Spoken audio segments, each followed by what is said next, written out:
All right, joining us now in the Sevens Club, Pablo Maurer, who covers, American soccer and beyond for The Athletic. Pablo, welcome into the Sevens Club. Thanks for having me. Appreciate it. Excited to be here. We're excited to have you here. We're not going to talk too much about ongoing games because we don't know when this is going to come out 100%.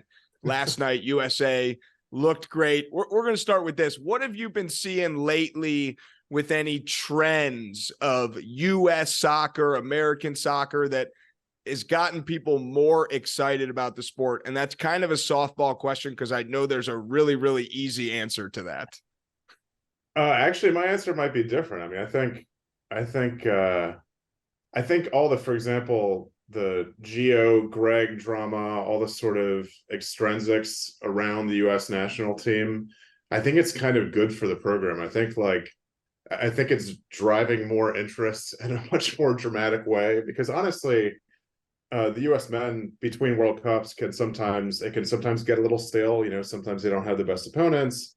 Yeah. You have windows, January windows, for example, where it's sort of tough to make heads or tails of anybody on the roster. But I think there's buzz surrounding it. And obviously, I mean, to me, the obvious one, obviously, is you have guys playing at the very highest levels for huge clubs, playing in the Champions League, et cetera. Though I would make the point that I think that's always been the case with certain guys on certain iterations of the national team. I have you guys on the 90 team and 94 team and 98 team who are all playing in Europe. Man, when I lived in Spain in 1993, I was a huge Tab Ramos guy because he was playing for Betis, right? And nobody I think there's maybe a misconception. This is all a very new thing, but undoubtedly, man, I mean, guys playing at Juventus and Milan, wherever, high level in the EPL. So for sure, it's an interesting, fun time to be a U.S. fan, I'd say. Yeah.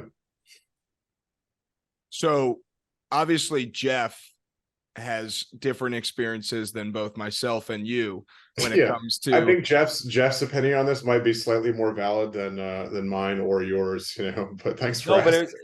But to be honest, I think that's a really good perspective because a lot of people don't really know the older players, the older generation of their path and their journey. It was just because things weren't really accessible on their phones or their TVs and stuff. I kind of went through in our last guest where I remember my grandfather, he would record Premier League games because we would only get 2 or 3 of the matches. Yeah. And I would record the other teams and we would have VHS record. He'd go up to Worcester, do his recordings, and then every weekend we would just kind of rotate the VHS. And that was the way that I was able to see these games and fall in love with soccer and my dream of hey, one day I want to play for the national team, and one day no doubt I want to play in Europe because that's where everybody wants to be. So I think it's just more of how the population and how people can get things on their devices and they can watch anything anywhere. So I think it's more that awareness of, I mean, even the non-soccer fans, they just know, oh, there's that American kid playing at Milan. Well, it's Christian Pulisic, he's a big name player, but then you have other players that have gone through the past. You say Brian McBride. I mean, that guy, he was an unreal forward, and he was kind of the big, strong, powerful forward. And there was a lot of Americans that paved the way for us, essentially. Sure. And even my generation of when Jurgen was constantly encouraging us players to hey, you want to win a World Cup, you want to play at the highest level, this is where we need to be. We need to be challenged and we need to be playing at the highest level against the best players consistently every single weekend. And I think there's been a big growth of that. And now for me with the national team, it's kind of you see Jurgen's kind of push to these guys at a younger level, and now look where they are now. It's just as Jurgen used to say, I think it was something they need to be thrown into the cold water, thrown into the deep water, whatever it was. One of his Jurgenisms, for sure. See if they sink or swim, right? Yeah. So from my understanding, when Jeff was coming up, it was guys were going to the MLS and then, maybe they'd get an overseas deal, and then they would, be recognized through that and make the national team, be invited to the national team. Is that still the process to your guys' knowledge? Is there, now is it better to go straight overseas and be in an academy over there? Like, what is the best process to get onto the team, in your guys' opinions, at this state of American soccer?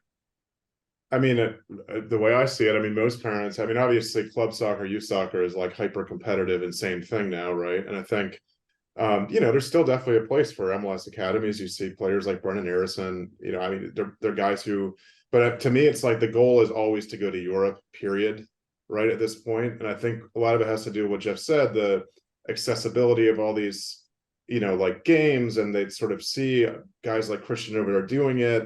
Another huge one that it's like a cultural touchstone to me that isn't talked about is I'm entirely convinced that FIFA, the video game, EAFC, whatever it's called now, that like for people in my generation, it's like you grew up learning the names of all these players, learning every single team abroad. Yeah. It felt like more authentic than MLS, even though, I'm like an MLS sicko, basically. I'm probably like more of an American soccer fan than I watch, soccer abroad. But I think very much the goal is always to go to Europe right now. It wasn't always like that. I think the U.S. national team and MLS were practically like in a partnership for, 15, 20 years, right? During the Bruce era and all that. Exactly. Yeah. And you had coaches like Bruce who very much had an attitude of, we want like American born players and they should play in the league here. And it's all sort of part of growing growing the game holistically, right? But yeah, these are different now, man. I think both sides are different. I think the U.S. national team may have outgrown MLS a little bit, and I think MLS, in a weird way, outgrew the need to have every single player on the U.S. national team in its league. Yeah, I mean it's a good point, because for me I look at in my path, and like for instance, Breck, we had two different paths, two different journeys.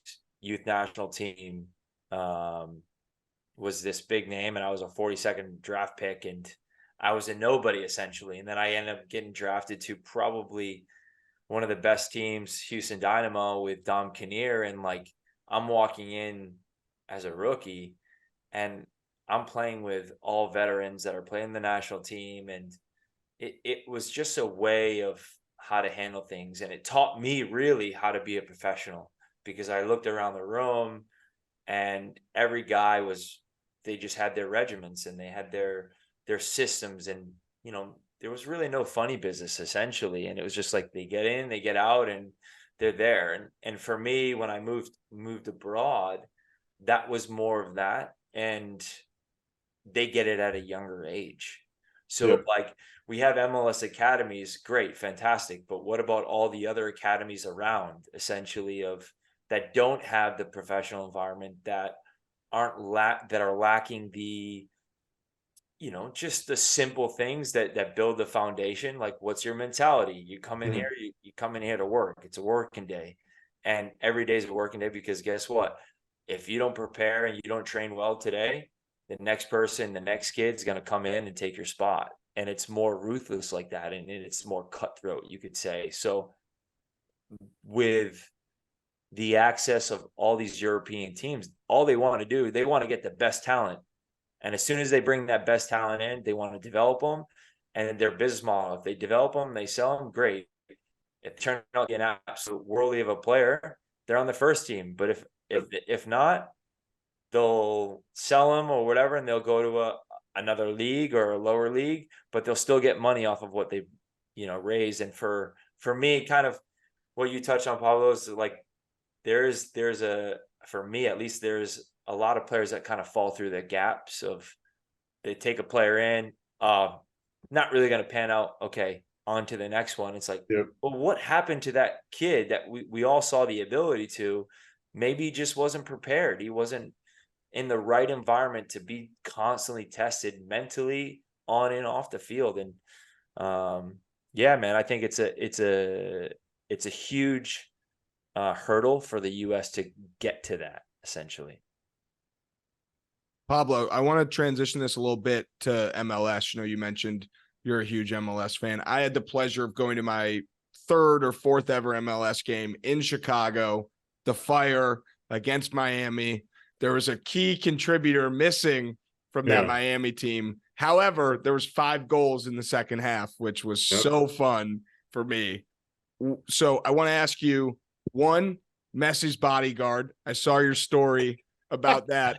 And I saw that people were giving you shit, being like, no one cares about this story. And you were like, well, it's actually the most read story on ESPN. So it's a 2-part question. One, Messi mayhem, your thoughts. And 2, what is your method to finding and writing interesting MLS stories like the one about Messi's bodyguard? But we could start with Messi mayhem.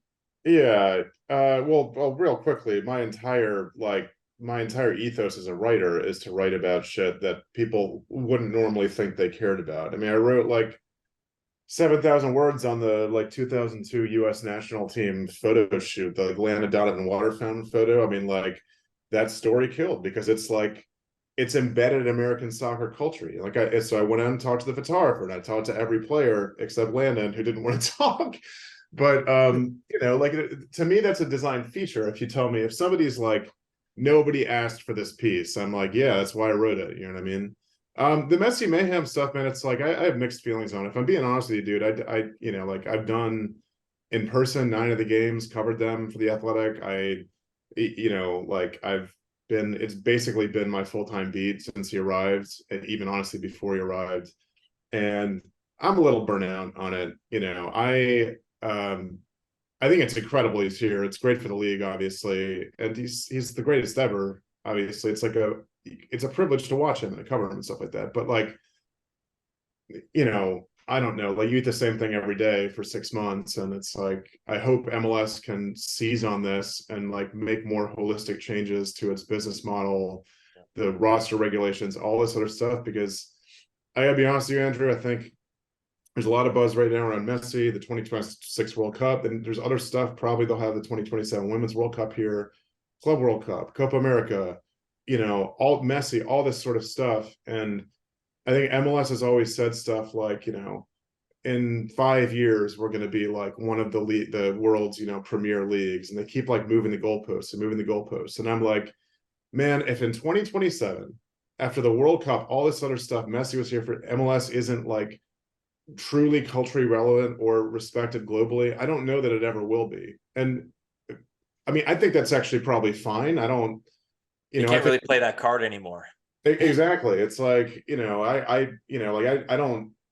not somebody, frankly, who cares what somebody in some random place in the UK thinks about MLS, but on the other hand, it's I just don't know what that path is towards sort of global relevance and respectability. But yeah, the Messi stuff, I mean, it's incredible. I will say the couple of moments he's had, the free kick, the goal against Nashville, I mean, all you could do is laugh sometimes. It's it's insane when somebody actually lives up to such a high bar expectation, so it's been fun, I mean, I would add on to that. It was, when I was asked if Messi was going to come and, if it would be good or bad. And I said, it's either going to go one way or the other. He's either going to come in and really embrace it and try to help the younger players and just have a high standard. And that's going to push everybody else and on the training pitch that they can't really mess up. And now you see Inter Miami, a lot of these players are playing out of their skin right now. Because the level has increased, the demand has increased. Well, that's what you get over in Europe every single day. And it's not like you can just go on the pitch and it's no biggie.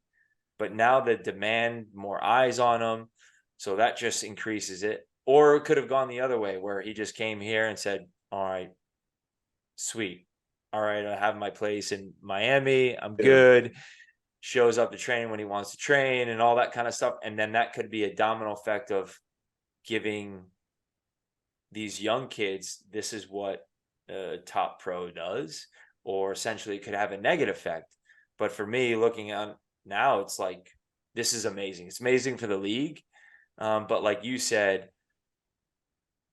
I would question are we ever going to be that league? I don't think Because so. Yeah. everywhere else around the world realizes their place.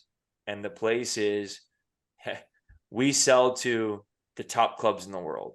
And the top clubs in the world are in the top leagues, essentially. And it's not saying the MLS is not a top league, because we're still above other leagues that are pretty good.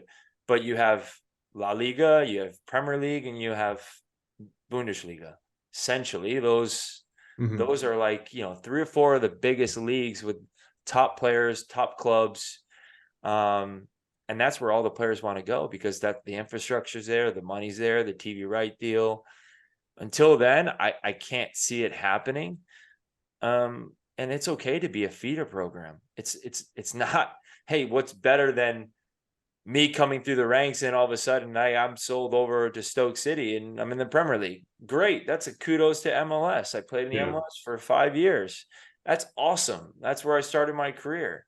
And it's like those things that go through the system, but I don't think I think people need to look at it in that sense, because for me, it's like, that's what every league does around the world. Yeah. Even if it's Germany to Italy or Italy to England, they're still selling some of their best players to the best clubs. Yeah. And I think it will always be hard to compete with that. Yeah, they also have a like century head start as far as like the cultural relevance of the game and that sort of stuff. It's just like the list goes on and on. You know what I mean? Yeah. I think it's like it's asking a lot of MLS to achieve that level of relevance. I also think, to your point, man, if you're Christian Pulisic right now, obviously right now you want to be playing at Milan or somewhere like that. And you have in the back of your mind, I'm sure, I'm sure Christian Pulisic is like, I can come to MLS in like 2027 or 2028. Like they'll still be very interested in me and I'll still get paid. You know what I mean? So there's like, that kind of no brings up reason. when Landon made that point where I completely disagreed, where he's like, oh, maybe you should just come back to the MLS and play and he'll get playing time. And I'm like, well, first of all, he's a pretty world-class player. He's played on Chelsea's and number 10. Like he's earned where he's at. Yeah. And he's had some injuries, this and that, but he's now gone to AC Milan. He's balling out for there. He's feeling confident. Like, knock on wood, he doesn't get any more injuries, but he's flying right now. Imagine if he goes back, if he were to come back to the MLS just to say what Landon did, that probably wouldn't have worked out for Christian. Bro, he's doing more for the American game by playing at Milan than he would. 1,000,000%. It's like it's 1,000,000%. the perception we're talking about. He's helping change that, the visibility of it, all that sort of stuff. Like I feel Landon is an oddball. I mean, he's like he chose a path. He did it what made him comfortable, and he needed that. Yeah, because maybe it was over here abroad was a little bit harsher, and it's like, no, you wanted to be in California where he was like happy, and that's great, because I've been with players that like they come through a foreign and they're like, this isn't for me. I want to be back in Spain. I want to go enjoy the sunshine and stuff. It's harsh. I mean, Stoke-on-Trent it's not pretty. But it gives you something, and it just makes you a little bit tougher. And for me, I think that's the willingness that Christian's like, I'm gonna keep going. And now he's showing everybody that says, oh, this and that, he's shutting them up pretty quickly. For sure. Pablo, I want to transition a little bit to TST now. Obviously, I'm sure you had your opinion on what TST was going to look like when it was announced, and then you saw teams being announced, and then you wrote an article after TST that was, for lack of a better term, this thing was fucking crazy and awesome. So curious where your mind was at, October of last year versus October of now in regards to TST. Well, what Jeff said about Messi, that there was a possibility that it was going to be an absolute shit show. I mean, I definitely believe that about TST. I was like, I pitched my editors on it because I've done a lot of writing and research on like the NASL and like even further back in the history of the game. I mean, I'm fascinated by like attempts to Americanize football, soccer, whatever you want to call it. And I think a lot of them are like really well-meaning and good for the game. But then there's been a lot of like just insane stuff that didn't work. And with TST, I was like, it's going to be fun either way. Like it's either going to be incredible or an absolute shit show. From like the first 2 or 3 games was like, I'm entirely sold on the concept for sure. You know, there are things I would change about the tournament or the scheduling or like some of the teams or some of the matchups, but I was extremely into it. I mean, for example, so we were following Como when they played #United. It was some game at night and went to target score time, and I think Como scored 2 or 3 goals in a row to come back. And I'm standing next to Cesc Fabregas, who had like just done an interview with earlier that day. And this is a dude who won a fucking World Cup with Spain and has won everything there is to win, right? And you're looking at him, he's like trying to keep his cool together. And Como scores the winner. And I just look over at Cesc Fabregas, and sorry for cursing, but he's just going like this, motherfucker, as loud as he can. He's like screaming. And I'm just, you can't tell me this isn't hype. I love it. And it's like, or to see dudes like, you know, like Jeff or like Sneaky Fox, those dudes. I mean, there are people like losing their minds at this, you know? And that's my whole thing was like, you forget, I mean, you put a bunch of ex-pros on a field, and so somebody like you, Jeff, it's not like I mean, you are a notoriously competitive person, right? Like when you're the national team, it's like you are like borderline scary defender sometimes, right? Like, I mean, and so like you can't take players like that and put them in a 7v7 tournament and then just assume they'll like switch off or something. It just doesn't work that way, you know? So you're right. I mean, dude, it was like we played the young guys. It was like one of our first like advancement out of the group or whatever. And usually when you win like all the games, you get like a bye, right? Well, we're like straight into it. We're like, come on. So then we get these young guys that are like running around, and we're like, oh, they're really coming at us, and we're down a goal. We're like, okay. And then like they start doing the flicks and tricks, and I'm like, no, do it again, I'm gonna smash you. No. And it's like, it's the competition, right? Like that's who I am. That's who the player to the left and the right of me. Like we've played at a professional level at the highest level, and like that's all we know. Yeah. And it's what we love. It's what like we embrace those moments. It's like, yeah, I'm gonna get stuck into a tackle, but if you're chatting shit, I'll chat shit back to you. But it's more of like you can enjoy this moment because it's like I wouldn't really talk trash in a professional game. That wasn't really me. I would do it by like playing and just I'm in your head and I'm just gonna make it really physical on you. But here, like it was a little bit more chirping and you're just like, all right, try it. You're gonna get one. Yeah. And then after the match, it was like, hey, sweet. Like I appreciate you know, it was a fun game. And then I'm apologizing after. I'm like, hey, bro, when I'm on there, I'm so focused. I don't care. That's just the way I am. And they were like, no, I appreciate it. I got to play against the real you. I mean, I think like, that's great. Like, yeah, I mean, I think too, like the money obviously is like, if it goes without saying that it's $1 million. It's like, it's going to motivate players. And I think there's another sort of, if you do the math on the million, you know, after taxes divided by X players, the boosters, all that sort of stuff, then it gets down into like the 5-digit amount possibly per player. So there's like, yeah, to like an ex-pro, that might not be life-changing money. But I thought to myself about like the team that won, it's like, I asked some dude what he was gonna do with the money, and he was like, pay my credit cards off.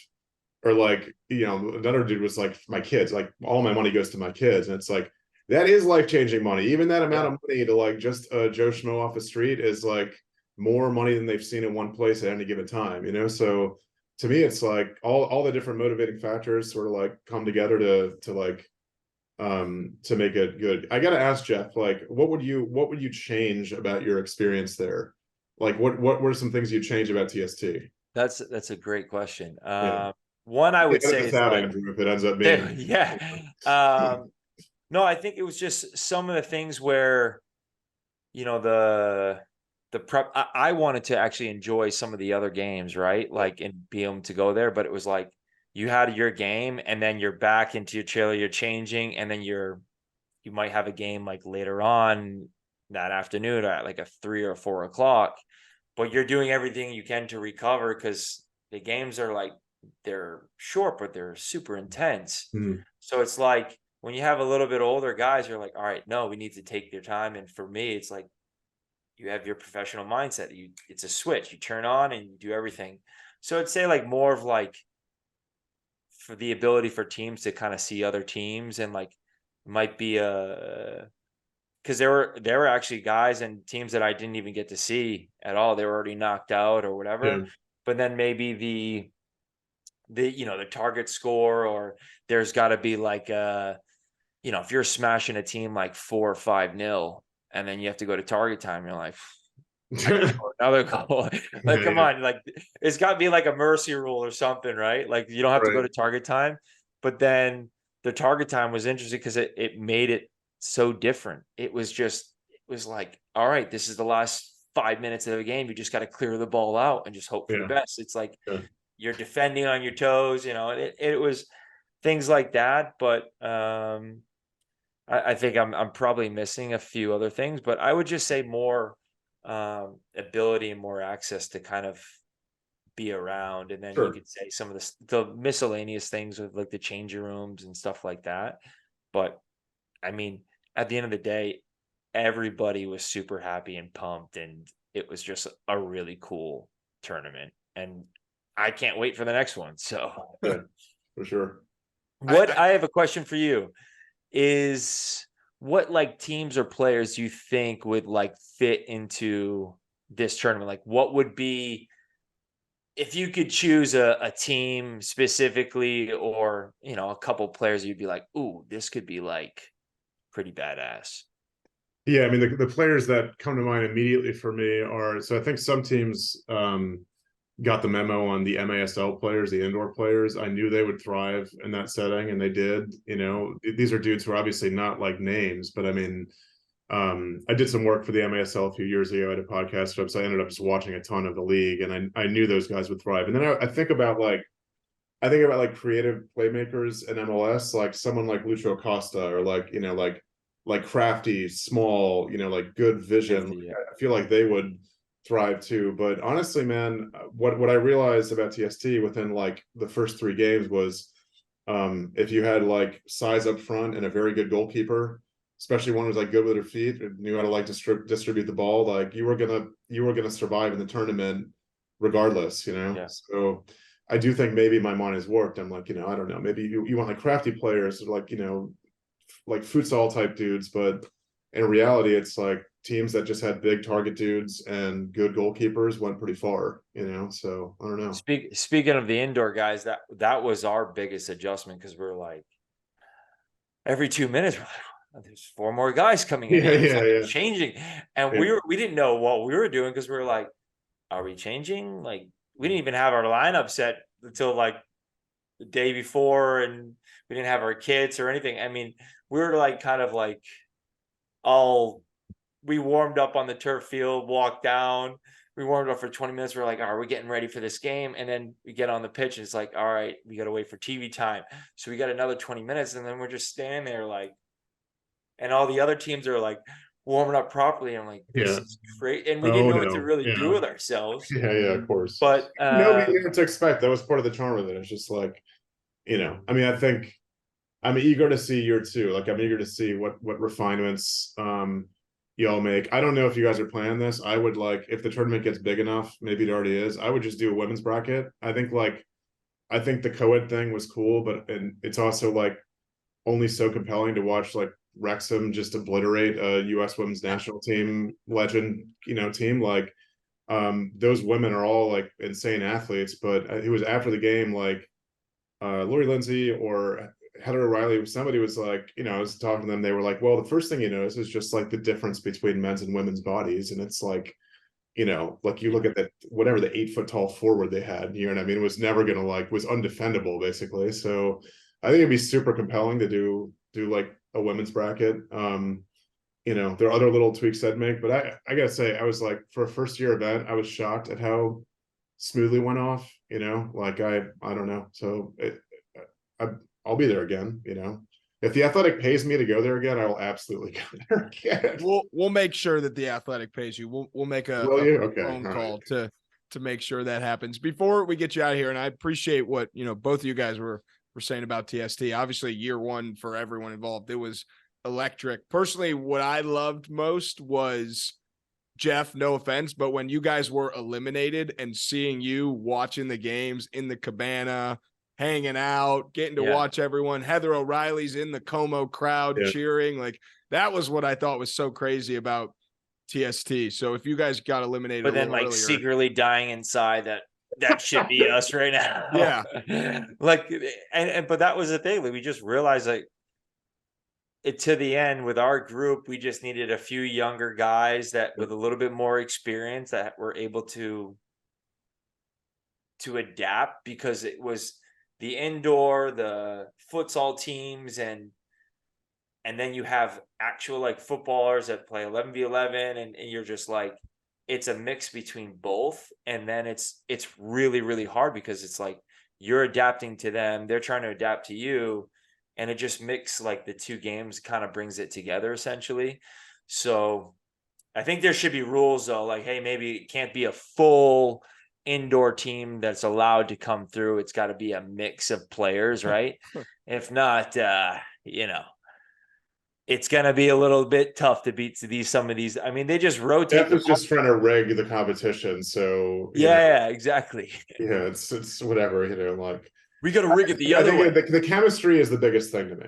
It's like, it's just like, you would assume you could just put like several dudes who played in a World Cup or for the U.S. national team on a field, and they would work whoever. That's just not the way it works, because inferior players who know each other better and who have been training for a month or two and doing fitness for a month or two and all this other stuff like that can compensate. Like, the class kind of goes out the window at that point. You know what I mean? So I think you need a training camp or something like that. You know what I mean? You need like a 1 to 2 week camp before. It's funny you said it, because Steve and I was like, oh, we've been training like 7v7, like they're up in Manchester. And I'm like, yeah, you're like indoors though. And they're like, as soon as they got here, they're like, oh, the pitch looks big. And I'm like, yeah. And then I was shocked at the size of it. Yeah, it's big, right? Yeah. So then Breck and I are like, we were still doing fitness and still running, like, and we're like, we're definitely the 2 fittest guys on the team. We're gonna have to do all the running.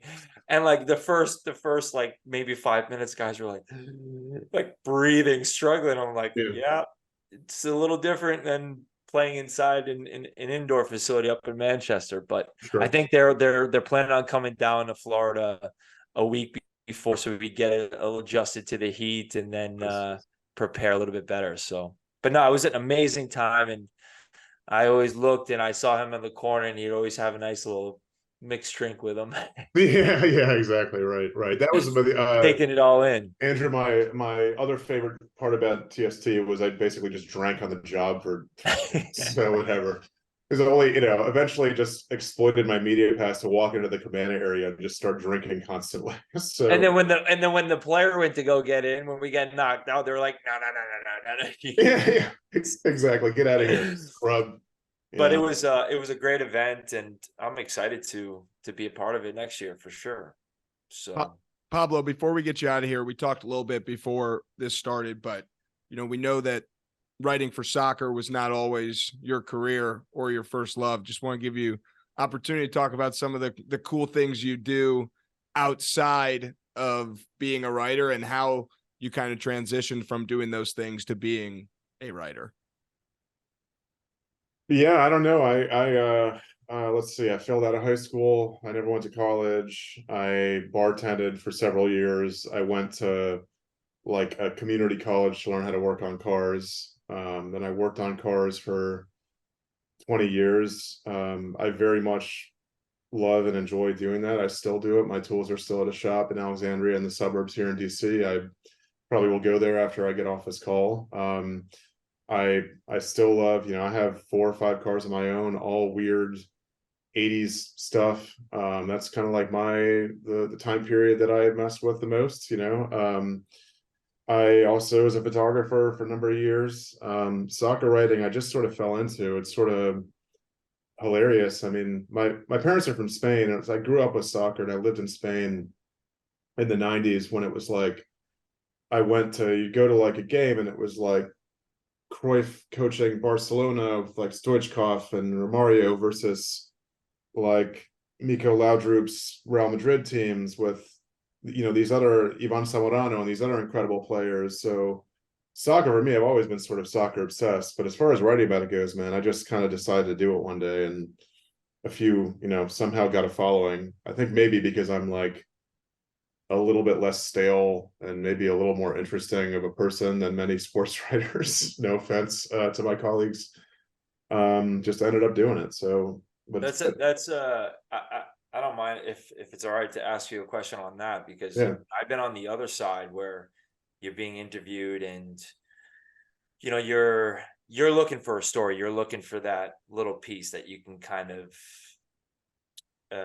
take with it and run, all right, essentially. And what's your ethos with, like, if you're interviewing someone and you're trying to pick their brain and get a story from them, do you give them, is it more you just want to paint a picture and their insights, or is it like this, create a story that creates controversy, or what's your kind of feel with that? Because for me, there were certain, as you get older, you get more experience with who are the ones that are just going to take cheap shots at you, like, oh, they're your best mate, but then they'll throw you into the deep end with an article that's bullshit, and or that took my words completely out of context and made me look like the asshole.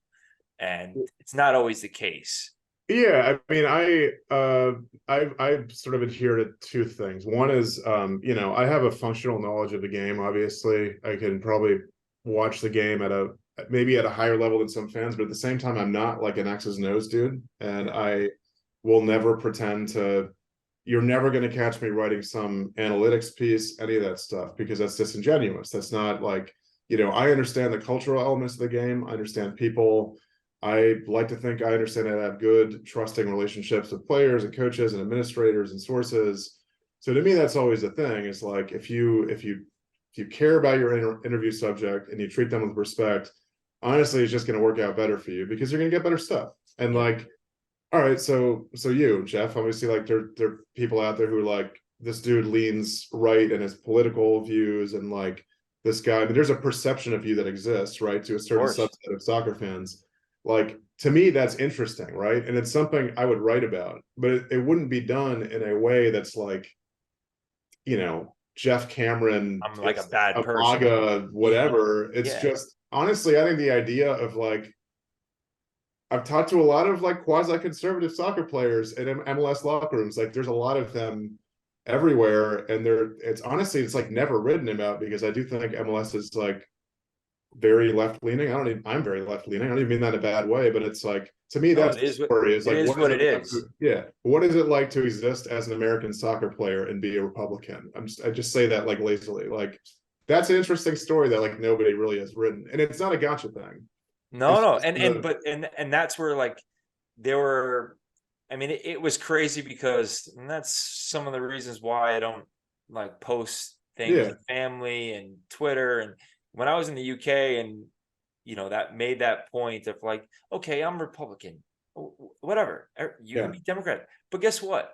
Like, there is a gray area. We can compromise. For sure. One of my good mates, Alejandro Bedoya, he's the opposite. Yeah. But guess what? We're still good mates. We can still have really good debates and conversation. I love him. He's my mate. So, Jeff, what you're describing is the element, and the reason I think I have this attitude is, and it's very much a locker room attitude, is if you work in an auto shop for 20 years, you are working directly next to people, and you don't have a choice. You can't cancel them or drown them out entirely. Like, you have to work with them. You end up having a lot of really good conversations, and you probably have a lot more in common. Of course you do. Of course you do. Like, I'm just not somebody who will write people off for one thing. At this point, I think it's like a problematic way that society maybe is operating at this point. That's a whole other podcast. Which we can go deep on that. Episode 2.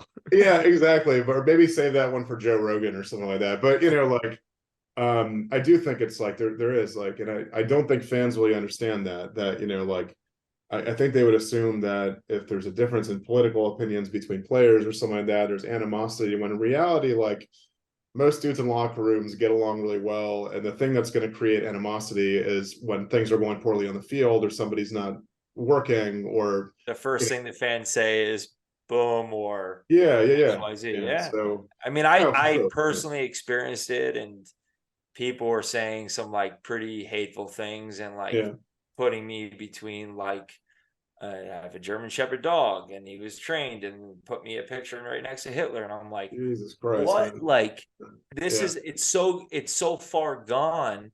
Of they don't even know who I am, and they're saying that, and they're just because it's easy, and they think a different way, Yeah. and that's where it's like, do you? And that's why I stay true to myself. I always wear my heart on my sleeve. But then you also just say, it's not worth anymore. Like, I'm not trying to defend myself. I don't have Yeah. to say, Yeah. hey, all my friends like this and that. If you know me, you know me.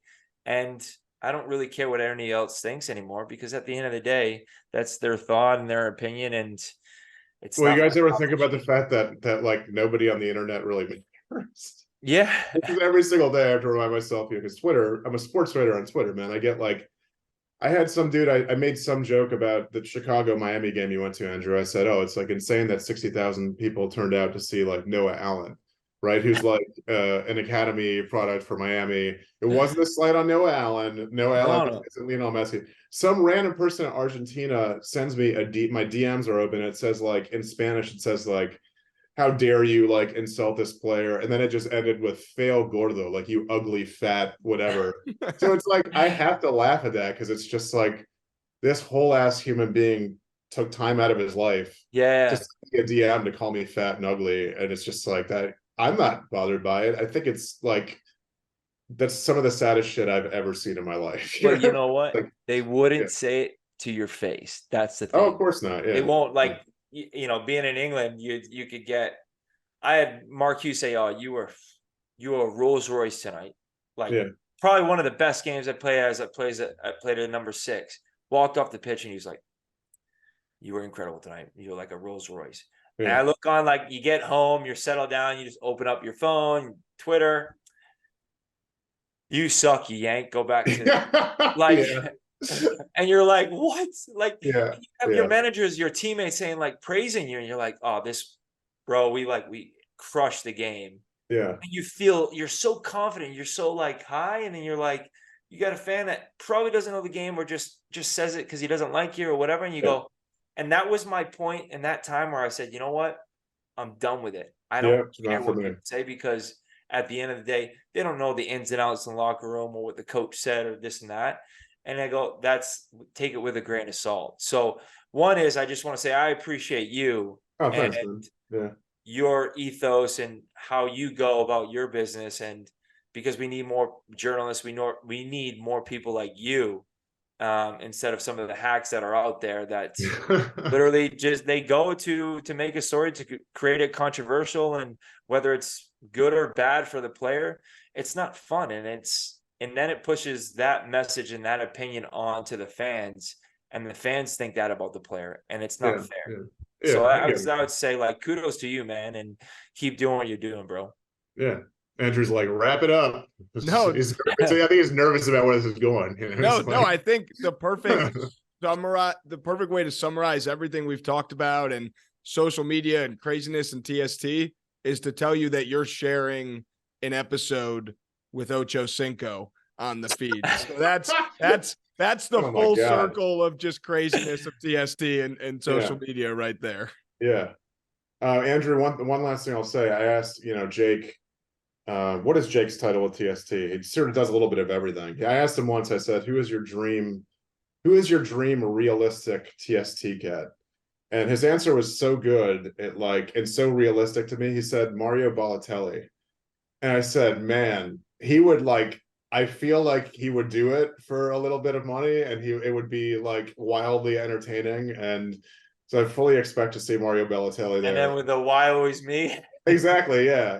I think he would eat it up, I hope to see him there next year. Not holding my breath, but we'll see what happens. I mean, we had CP3 in attendance, Ocho Cinco and Steve Nash playing, and they aren't who knows what's going to happen this year? We might have the president of the United States put a team in TST, He's barely awake, but good luck with that. Yeah. Can he walk? Yeah. I'm cutting the pod. All right, wrap it up. Wrap that up. I think Pablo, thank you. This was great. We definitely will look forward to having you on again. And at TST, you can join the Sevens Club for for a second interview as well. There we go. Yeah. Yeah, man. I had a really good time talking to you, bro. Appreciate Yeah, it. appreciate it, Jeff. Let's stay in touch, man. Yeah.